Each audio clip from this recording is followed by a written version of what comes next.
Madame, les garanties, si vous permettez. Quelles sont les garanties? Il en a été un peu question ce matin.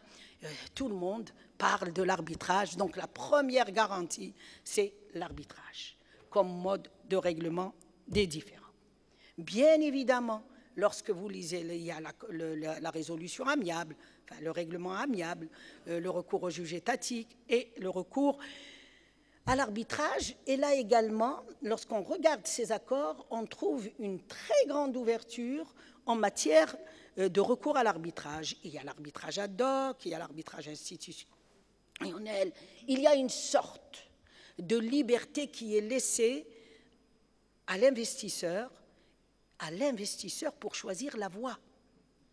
Parce que vous pouvez avoir prévu dans la convention d'investissement, le contrat, مثلا, entre l'ANDI et l'investisseur étranger, on a prévu le recours à l'arbitrage ad hoc.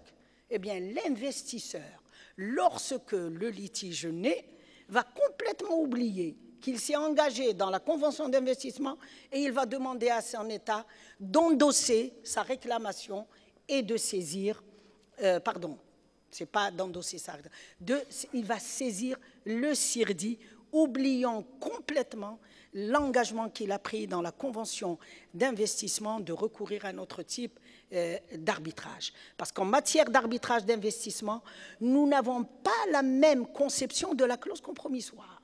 Ce n'est plus un contrat d'arbitrage, mais une offre unilatérale de l'État parti à l'accord qui dit « si vous pensez que j'ai violé l'accord, j'accepte que vous m'attaquiez devant le CIRDI. » Et l'acceptation de cette offre d'arbitrage par l'investisseur viendra ultérieurement, c'est-à-dire lorsque naîtra le litige. Autrement dit, la conclusion de la convention d'arbitrage est différée au jour de la naissance. Au jour de la naissance du litige, nous sommes en présence de ce que d'aucuns appellent l'arbitrage unilatéral. Je vous offre, vous accepterez quand vous voulez. Donc, première garantie et seconde, la subrogation. Là également, tous les accords bilatéraux de promotion et de protection des investissements instituent un mécanisme de garantie qui a pour objet, je cite un des accords, qui a pour objet de transférer de l'investisseur qui a subi un préjudice à un organisme spécialisé, pensons à la MIGA ou à l'AMGI, dont on a parlé, certains ont parlé ce matin, ou un organisme public de celle-ci paye des indemnités à ses propres investisseurs en vertu d'une garantie donnée pour un investissement. Okay? L'autre partie contractante reconnaît que les droits des investisseurs indemnisés ont été transférés de manière anticipée à la partie contractante. Vous voyez donc que ces accords protègent bien les intérêts des investisseurs. يقولوا القانون لا يحمي المغفلين فالاتفاقيات الدولية لا تحمي الدول الضعيفة. On n'a qu'à bien négocier nos accords de promotion et de protection des investissements. Il y a encore beaucoup à dire. Il y a le timing qui est d'ordre public et Madame veille à ce qu'on le respecte. Du coup, je lui recède la parole et je vous remercie pour m'avoir écouté. Merci infiniment, Dr Akrouf, et je crois que je vous suivais plus que je ne surveillais le temps. C'est vrai que... J'ai dépassé de beaucoup. On ne s'en rend pas compte. On ne s'en rend pas compte du tout, on a l'impression que c'est très court. Mais en tout cas, dans des sujets aussi intéressants, on ne peut pas en parler, on ne peut pas en discuter pendant 15 minutes, 20, 25 minutes, 30 minutes. J'espère qu'il y aura encore d'autres conférences. Cette histoire de 15 minutes, moi, je la refuse d'emblée. Nous avons donc pris un peu sur le temps de l'intervenant, du confrère qui est absent. Et donc, dans toujours le cadre de l'investissement, d'abord, excusez-moi, je voudrais m'excuser pour le retard. Sincèrement, désolée. Et je voulais vous présenter Madame Akrouf, qui est prof universitaire, etc., qui est connue. Je n'ai pas eu la chance de le faire. Vous aviez déjà commencé, c'est tout à fait normal. Donc, je m'en excuse. Donc on va Je n'ai penser... pas pris la décision. Ce n'est pas vous, Je n'ai pas mais pris c'est la normal. décision de Mais c'est commencer, moi mais c'est l'intérimaire. Mais c'est moi qui suis en retard. Je me répète, j'étais en retard. C'est la raison pour laquelle j'ai présenté des excuses à tout le monde, à vous et à l'aimable assistance. Voilà. Donc, toujours dans le même cadre, nous allons passer aux instruments de couverture des risques liés à l'investissement local et international par le docteur Terreda, qui est professeur à l'école supérieure de management. Alors, هي وسائل تغطية خطر الاستثمار المحلي والأجنبي. الدكتور رضا تير أستاذ بالمدرسة العليا للمانجمنت من قليعة. تفضلوا أستاذ. مساء الخير. السلام عليكم. Bonjour, honorable assistance, messieurs, mesdames. Moi, Rida Tir, je suis professeur d'économie, et spécialement économie comportementale, économie de marché. Je suis professeur à l'École nationale supérieure de management, anciennement à l'Université d'Alger. Je vous présente aujourd'hui donc un papier ou une présentation, on va dire, sur la couverture du risque investissement étranger et local. Bien sûr, en se basant sur un certain nombre d'éléments caractérisant l'état des lieux des investissements en Algérie.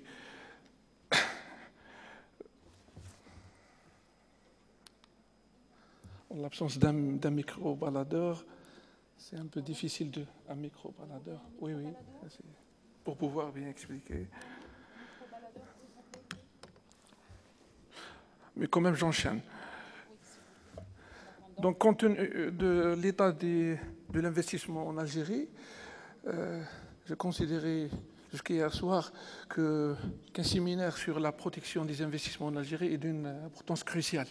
Dans un pays là où la gouvernance moderne fait défaut, dans un pays là où l'administration restait immuable par rapport au changement, voire même par rapport à la pression extérieure, dans un système basé sur la lourdeur, la non-flexibilité, surtout le secret,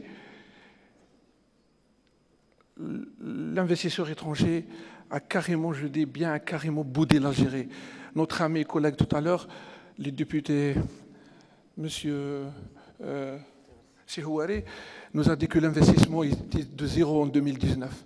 C'est faux. On avait des taux négatifs, un désinvestissement, des sorties massives d'investisseurs. Et d'ailleurs, quel type d'investisseurs? Ce sont des investisseurs de bazar, c'est-à-dire de commerçants cachés. Là, pourquoi?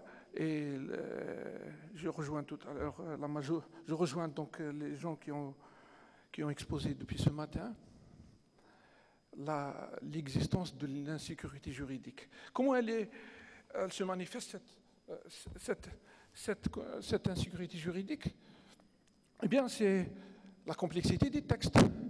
Vous avez un journal officiel qu'on appelle souvent, c'est un journal des crimes économiques, hein, ce n'est pas un journal des textes légaux d'une république. Des textes contradictoires, des textes sur mesure, surtout ces dernières années, là où on a légiféré pour des personnes et pas ni pour des entités économiques, ni pour un État, ni pour une nation. Et on a des textes aussi qui sont incohérents, notamment les lois. Il y a un mélange, amalgame dans tous les domaines, y compris parfois le non-respect des grands principes de droit. Vous êtes juriste et vous les connaissez parfaitement. Le parallélisme des formes, quand on ne respecte pas l'autorité qui émet le texte. L'autorité qui émet le texte, pardon, qui ne respecte pas sa position. On a le problème avec le principe de la hiérarchie des textes. Avec une note, on bloque tout simplement une clause de loi de finances. Et là, j'évoquerai les domaines des douanes, les domaines du contentieux fiscal et ainsi de suite. Et jusqu'à la date d'aujourd'hui, et même jusqu'à l'application de la loi de finances 2020. Et la règle, bien sûr, elle est valable pour tout texte dans le domaine de l'investissement, de la monnaie crédit et les assurances, etc. Il y a un changement fréquent de ces textes, chose qui a causé l'instabilité totale, quasi totale, de l'arsenal juridique algérien. Et on connaît que c'est pratiquement confirmé de par la littérature sur l'investissement, dans l'économie, etc., que l'investisseur est avare au risque. il a un problème avec le risque. خوف من الخطر, donc ما يجيكش. Et un quatrième point, c'est le pouvoir discrétionnaire qu'on donne aux responsables de l'administration. Et pourquoi j'ai dit un journal de crimes économiques? C'est vrai, parce que aussi ces textes-là qui donnent un pouvoir exorbitant aux potentats, que j'appelle potentats locaux et centraux, sont derrière un bureau et ils décident en matière, dans l'acte d'investir, dans l'acte économique, ils donnent des autorisations, or que le monde entier fonctionne avec des règles basées sur la transparence, sur les enchères, sur le moins d'État, le mieux d'État. Les gens continuent donc à fonctionner avec des règles juridiques nocives, toxiques, et qui ouvrent la voie pour des économistes comme moi, pour pouvoir critiquer d'ailleurs ces lois-là, sur au moins 4 phénomènes observés dans le monde entier en économie. Commençons par ce qu'on appelait la malédiction du vainqueur. Quelqu'un qui offre dans un appel d'offres une offre qui n'est pas, elle est surévaluée, elle est trop optimale par rapport à un offreur efficace. Il passe parce qu'il a le délai d'initié, il a obtenu l'information indirectement d'une autorité donnée. Et là, on appelle le phénomène la malédiction du vainqueur. Un deuxième risque, c'est le risque de collision. On l'a vu récemment. On a voulu changer la flotte, le transport, on a voulu toucher au transport maritime avec des notes de la BEF, de la Banque d'Algérie, d'une signature de 2 ministres, etc. On a couru un risque énorme. Un risque de collision, une entente secrète à l'étranger des armateurs qui a failli coûter à l'Algérie la pénurie dans la semaine qui suit. Vous voyez, c'est un phénomène qu'on est en économie, mais malheureusement, quand nous disons ici, méfiez-vous, la règle juridique, elle n'est pas que pour les juristes. J'avais ici dans la salle, j'ai maintenant au moins 4-5 professeurs qui m'ont enseigné à l'école d'administration, commençant par Ben Amara, M. Zalani, Elia Ali Ammar, Chama, Madame Macron. Mais le paradigme du droit reste un paradigme du droit, c'est la science du mot juste, etc. Mais il y a l'aspect économique.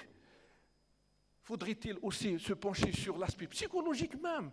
J'allais rebondir sur Madame Macron pour dire que même le paradigme des traités bilatéraux, il est en train de disparaître. Depuis ces dernières années, au moins depuis 2016, moi j'étais un des rédacteurs du Code panafricain des investissements, adopté en 2016, en mars 2016, qu'on va voir tout à l'heure sur la diapo.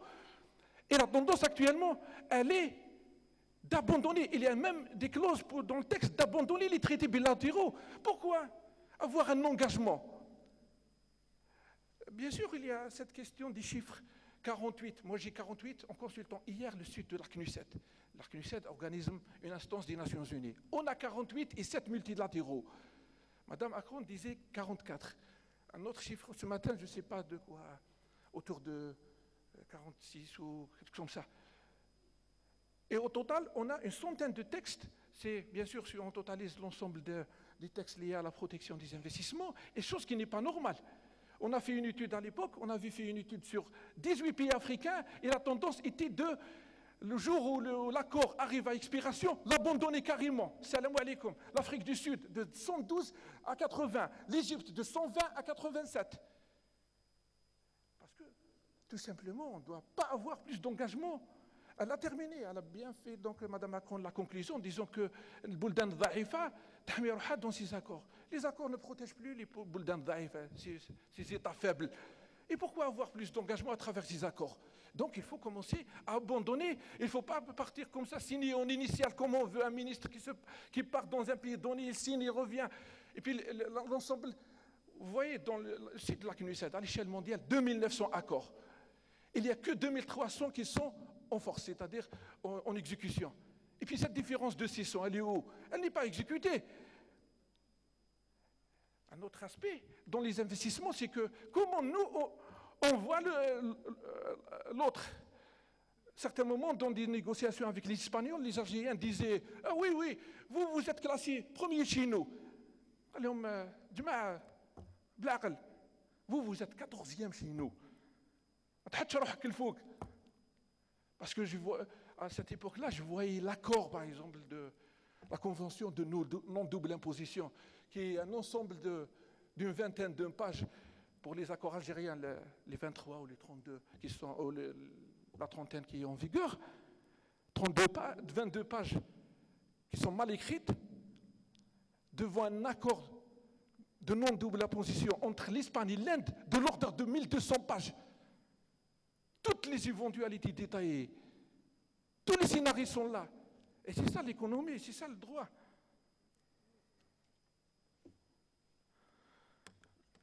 Absence d'innovation juridique en matière d'élaboration de textes juridiques, ça c'est un peu l'œuvre des administratifs au niveau des services centraux et déconcentrés aussi, l'affaire des juristes. Et là, je dis ignorance quasi totale de l'impact économique et financier de la règle juridique. Moi, je suis spécialiste pour éviter toute équivoque. Il y avait des problèmes en matière, lorsqu'on critique des lois ou projets de loi, ne sont pas rédacteurs de textes. Nous lisons les textes comme vous. Mais le jour, moi, la différence par rapport aux juristes, parce que ça a été... Nous avions reçu des échos négatifs de la part des administrations qui produisent des textes. Vous les experts à la critiquer. Moi, je ne critique pas. Le texte, c'est votre produit. Moi, je lis le texte, mais je le lis autrement. Je combine les articles. Moi, je suis analyste économique de droit. Moi, je combine que 2 articles. Et là, je dégage le risque juridique qui fait peur à l'investisseur potentiel. Et vous prenez toutes les lois. Comme la théorie des jeux. Je sors des milliers de combinaisons de textes, de clauses. La Méditerranée dort, mais ça le problème c'est un problème de perception et surtout de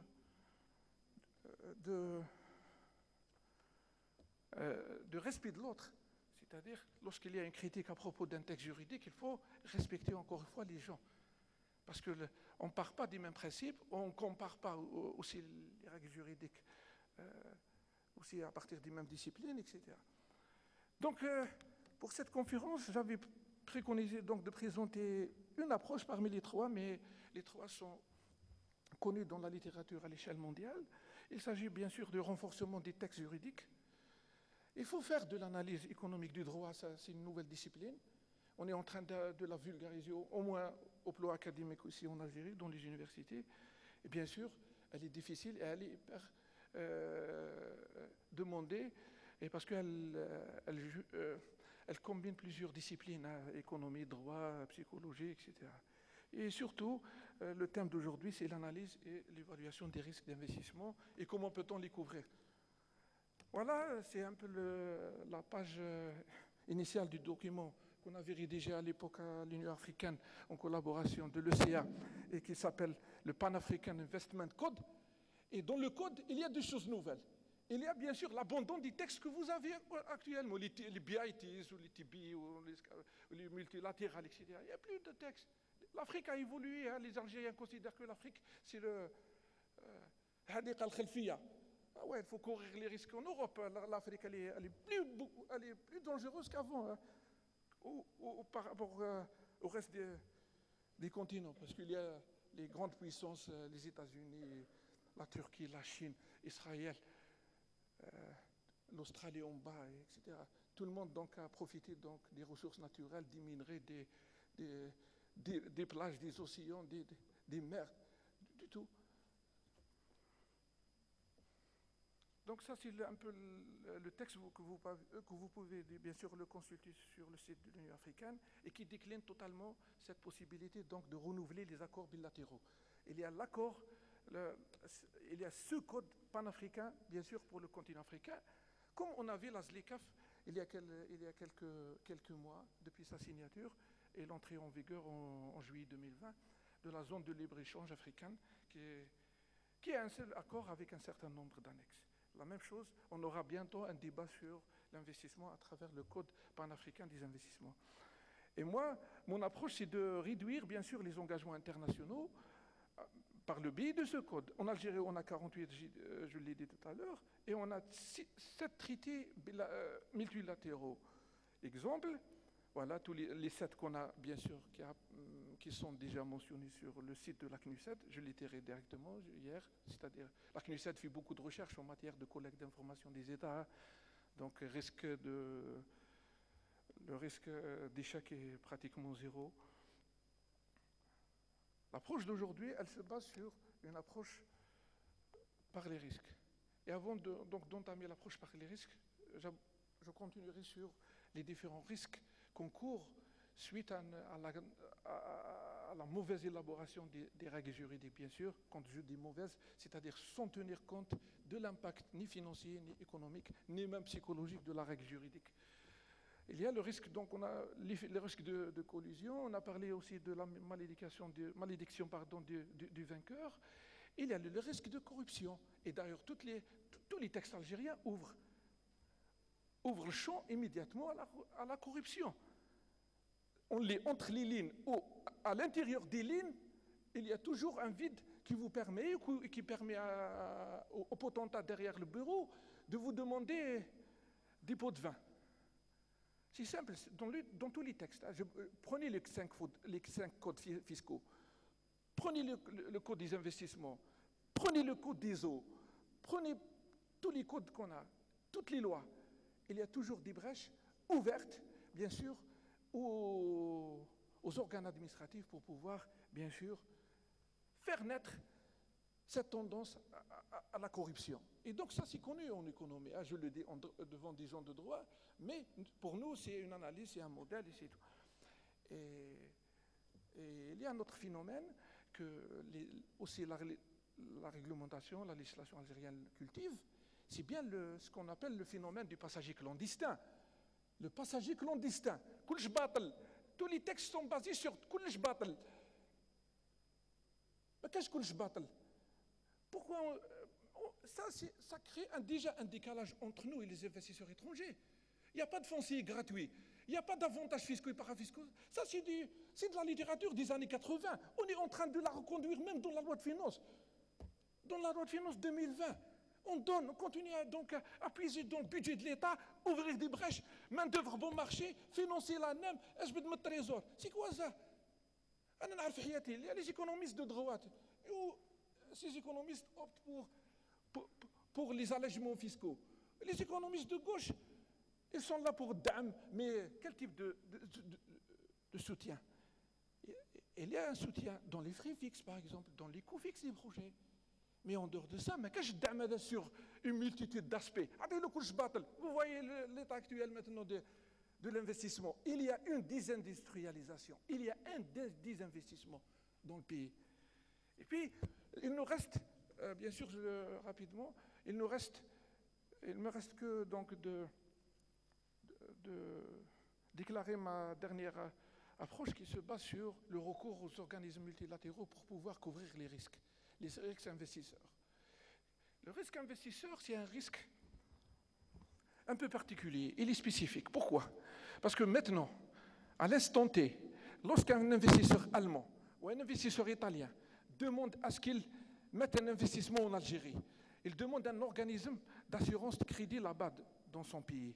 Par exemple, si je prends un investisseur allemand et que cet investisseur demande à la Deutsche Bank de l'accompagner pour pouvoir aller en Algérie, تقول له non, والو.